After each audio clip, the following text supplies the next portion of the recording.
Welcome to The Know, I'm Ashley. I'm John. Big question, should video game journalists actually be good at video games? We've seen this issue before, but it is back with a vengeance after a recent video showed a veteran gaming journalist being, well, really bad at a game.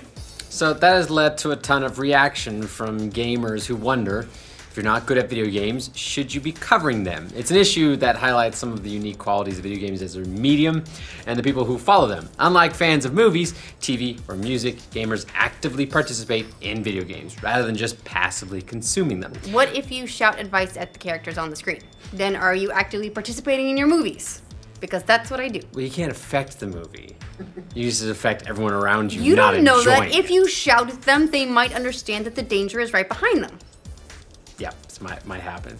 So this all means that they're really invested and knowledgeable about games. And lots of gamers expect their journalists to be halfway proficient as gamers themselves, at least when writing reviews. Okay, now if you don't know what we're talking about, this story has to do with the upcoming side-scroller Cuphead, which releases later this month for PC and Xbox One, and has gotten a lot of attention for its throwback 1930s animation style. It looks so good, and also we've been waiting for it for years, so Yeah, a lot of built-up momentum. Did they start working on a 1930? Is They that why might have, Okay. yes. It turns out that it was a cracking new style when they began development.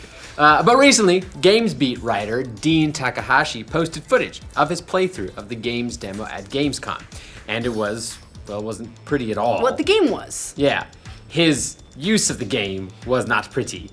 Even in the opening tutorial, it takes him forever just to jump onto a high platform. Like, that's not a joke, it takes forever. It's like a minute and a half. And that's forever in game time. And once the actual game starts, it just kind of feels like Takahashi has never played a platformer before. Yeah, Takahashi tried to play it off saying straight up front about it, I suck at Cuphead. Let's get this out of the way. But in my defense, the run and gun platformer from studio MDHR and Microsoft is difficult. And he added, I didn't realize for quite a long time that you don't accomplish anything by jumping on top of an enemy like in the Mario games. Rather, you lose a life. It took me a reminder as well that you can change the type of shot. But gamers could be forgiven for wondering, how would he know if the game is difficult? I mean, it is a Gamescom demo for a game that's not out. If you're that bad at video games, doesn't that make pretty much everything Dark Souls to you? Can we not Dark Souls of everything? The YouTube video, which VentureBeat titled Dean's Shameful 26 Minutes of Gameplay, has been deluged with comments from gamers who feel like Takahashi's obvious lack of skill should disqualify him from reviewing games, even though, can we be fair here? He wasn't doing a full-fledged review or anything of Cuphead. It was more of just hands-on, straight-up gameplay of the game before it comes out, which a lot of people like to just look at to see if the game looks cool. But that didn't matter to lots of gamers. One YouTube commenter wrote, these are the people that make professional reviews. Think about it. Another said, he will probably call this the Mario meets Dark Souls due to the intense difficulty in the tutorial level. So that's a big ouch. It wasn't just gamers, though. A lot of other journalists have been taking shots at Takahashi too. Ian Miles Cheong, who writes about games for the Daily Caller, posted a clip of the embarrassing gameplay and tweeted, game journalists are incredibly bad at video games. It's painful to watch this. How do they think they're qualified to write about games?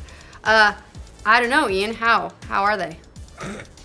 Others came to Takahashi's defense, though. Game critic Patrick Lindsay replied to Cheong's tweet saying sarcastically, Ian hasn't made any video games. How does he think he's qualified to write about video games? Another writer, Paul Tamburo of Game Revolution, said, it's a shame that one funny, unfortunate video is being used to slam an entire industry of hardworking people, and it's equally disappointing that one writer's lengthy career is being mocked due to him committing the cardinal sin of being bad at a video game.